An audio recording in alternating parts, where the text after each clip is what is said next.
एक रहस्यमयी और प्राचीन ग्रंथ, भविष्यमालिका, जिसने सदियों पहले ही हमारे आज के समय की भविष्यवाणी कर दी थी। आज हम जहां चारों तरफ बाढ़, भूस्खलन और विनाश देख रहे हैं, क्या इन सब का संबंध उस ग्रंथ से है? उत्तराखंड, हिमाचल, वृंदावन जैसे कई धार्मिक और प्राकृतिक स्थलों में आई हाल की आपदाओं का जिक्र। वीडियो फुटेज दिखाएं जिसमें बाढ़ से तबाही, भूस्खलन से सड़कें बंद और घरों के गिरने के दृश्य हों। लोगों के मन में यह सवाल पैदा करें कि आखिर प्रकृति इतना विकराल रूप क्यों दिखा रही है। आज हम जानेंगे कि भविष्यमालिका क्या है, इसे किसने लिखा और इसमें कलयुग के अंत के लिए क्या भविष्यवाणियां की गई है, जो हमारी आज की स्थिति से मेल खाती है। ग्रंथ का परिचय।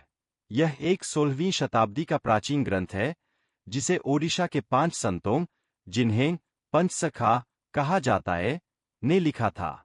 इनमें से संत अच्युतानंद दास सबसे प्रमुख थे। प्रामाणिकता।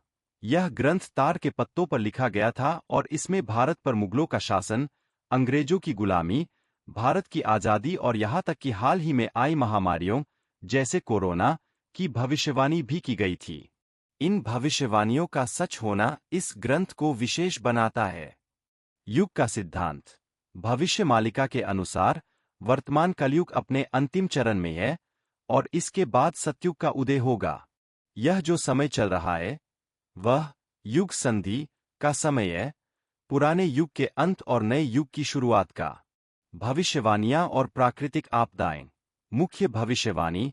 ग्रंथ में कहा गया है कि कलयुग के अंत में धरती पर महाविनाश होगा। यह विनाश युद्धों, बीमारियों और सबसे बढ़कर प्राकृतिक आपदाओं के रूप में होगा।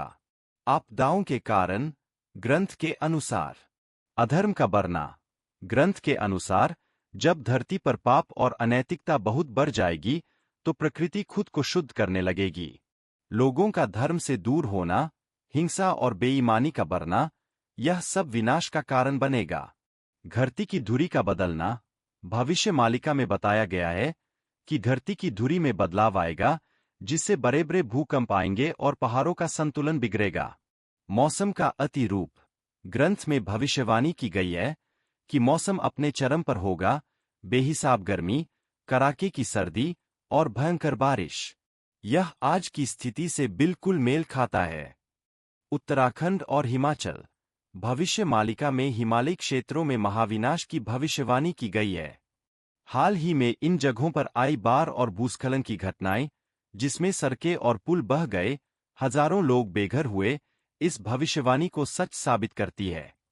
केदारनाथ, कुल्लू, मनाली जैसे इलाकों में हर साल यह तबाही बढ़ रही है। वृंदावन। ग्रंथ में यह भी बताया गया है कि नदियां अपने किनारों को तोड़कर आबादी वाले क्षेत्रों में घुस जाएंगी। हाल ही में यमुना में आई बाढ़ ने वृंदावन के कई घाटों और मंदिरों को डुबा दिया था, जो इस बात का प्रमाण है कि आपदाएं केवल पहाड़ों तक सीमित नहीं है। बचने का रास्ता। भविष्यमालिका सिर्फ विनाश की बात नहीं करती, बल्कि इससे बचने का मार्ग भी बताती है। धर्म का पालन। महाविनाश से केवल वही लोग बचेंगे जो सत्य सनातन धर्म के मार्ग पर चलेंगे। अच्छे कर्म। अपने कर्मों को सुधारना, ईमानदारी और दया का पालन करना महत्वपूर्ण है। मांस और मदिरा का त्याग। ग्रंथ में इन चीजों का त्याग करने वालों को सुरक्षित रहने की बात कही गई है। त्रिसंध्या धारा। यह एक विशेष आध्यात्मिक पद्धति है, जिसका पालन करने से आंतरिक शांति और शक्ति मिलती है। भविष्यमालिका एक चेतावनी है, डर नहीं। यह हमें प्रकृति का सम्मान करने, अपने कर्मों को सुधारने और आध्यात्मिक मार्ग पर चलने का संदेश देती है। क्या हम इन संकेतों को समझेंगे और समय रहते अपने जीवन में बदलाव लाएंगे? यह सवाल हर इंसान को खुद से पूछना होगा। दर्शकों, वीडियो को लाइक, शेयर और सब्सक्राइब करें।